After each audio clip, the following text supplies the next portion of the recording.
जाको राखें साइयाँ मार सके न कोय। लेखक श्रीयुत कृष्ण घनजी वासुदेव। राम तारण चक्रवर्ती नाम के एक सज्जन कलकत्ते में किसी व्यापारी की फर्म में काम करते थे। उनके घर में स्त्री और 10-12 वर्ष की एक लड़की के सिवा दूसरा कोई न था। एक दिन कार्यालय से लौटने पर उन्होंने देखा कि उनकी स्त्री और लड़की बड़े आनंद से एक पत्र पढ़ रही हैं। उन्होंने पूछा, किसका पत्र है, क्या बात है? लड़की बोली, छोटे मामा का विवाह है। उन्होंने आपको और हम लोगों को देश जाने के लिए विशेष आग्रहपूर्वक पत्र लिखा है। राम तारण बाबू प्रसन्न नेत्रों से अपनी स्त्री की ओर देखकर बोले, अच्छी बात है, चलो जरा पत्र तो देखूं।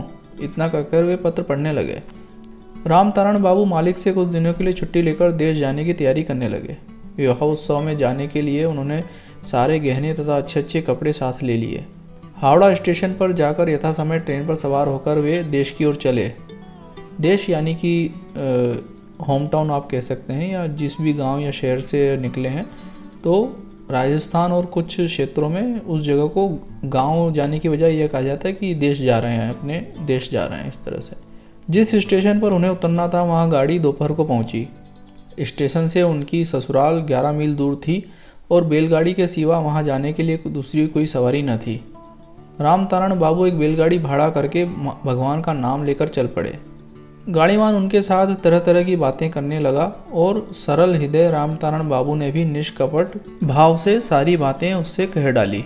यहाँ तक कि वे विवाह में जा रहे हैं तथा साथ में गहने कपड़े तथा रुपए पैसे हैं, यह बात भी उनके मुंह से निकल गई।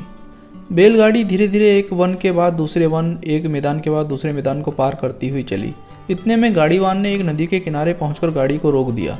नदी में उस समय बड़ी भयानक धारा बह रही थी। गाड़ीवान ने चक्रवर्ती महाशय की ओर देखकर कहा, बाबूजी, समीप ही हमारा परिचित गांव है, हम वहीं से किसी को बुला लाते हैं। एक और आदमी की सहायता मिलने से नदी पार करने में विशेष कष्ट न होगा। चक्रवर्ती जी उससे राजी हो गए। तब गाड़ीवान ने उन लोगों को गाड़ी से उतरने के लिए कहकर बैलों को गाड़ी से खोल दिया। बैल छुट्टी पाकर आनंद से नदी के किनारे घास चरने लगे। लगभग आधे घंटे के बाद गाड़ीवान एक दूसरे आदमी को साथ लेकर पहुंचा। उस दूसरे आदमी की हिंसा भरी क्रूर दृष्टि देखकर चक्रवर्ती जी मन ही मन डरने लगे, परंतु उनके मुंह से कोई बात न निकल सकी। गाड़ीवान और उसका साथी दोनों चक्रवर्ती जी के समीप आकर सामने खड़े हो गए और तड़क कर बोले कि तुम्हारे पास जो कुछ है सो तुरंत दे दो, नहीं तो इस छुरे से तुम्हारा काम तमाम करके नदी में डुबो देंगे। इतना कहकर दोनों ने बड़ी तेज शान से धराए हुए छुरे निकाल लिए। चक्रवर्ती महाशय बहुत अनुनय विनय करने लगे और प्राण रक्षा के लिए दोनों डाकुओं के चरणों पर गिर पड़े। डाकुओं ने कहा, तुम्हारे पास जो कुछ गहने कपड़े रुपए पैसे हैं सब अभी हमारे हवाले कर दो। चक्रवर्ती जी ने कोई उपाय न देखकर सारे रुपए तथा गहने दोनों डाकुओं को दे दिए। धन हथियाने के बाद दोनों डाकू बोले कि यदि तुम बचे रहोगे तो पुलिस में खबर देकर हमको पकड़वा दोगे, अतः तुम लोगों को मारकर हम इस नदी में डुबो देंगे। इतना कहकर दोनों डाकू छुरे लेकर उनकी ओर बढ़े।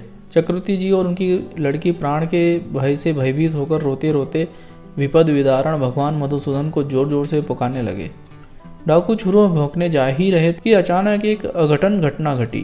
दोनों बैल समीपी घास चर रहे थे। कोई नहीं कह सकता कि क्या हुआ, पर दोनों बैल सींग नीचे करके आकर बिजली की तरह टूट पड़े और दोनों डाकुओं को सींगों से मारने लगे। सींगों की भयानक चोट से दोनों डाकू घायल होकर दूर गिर पड़े।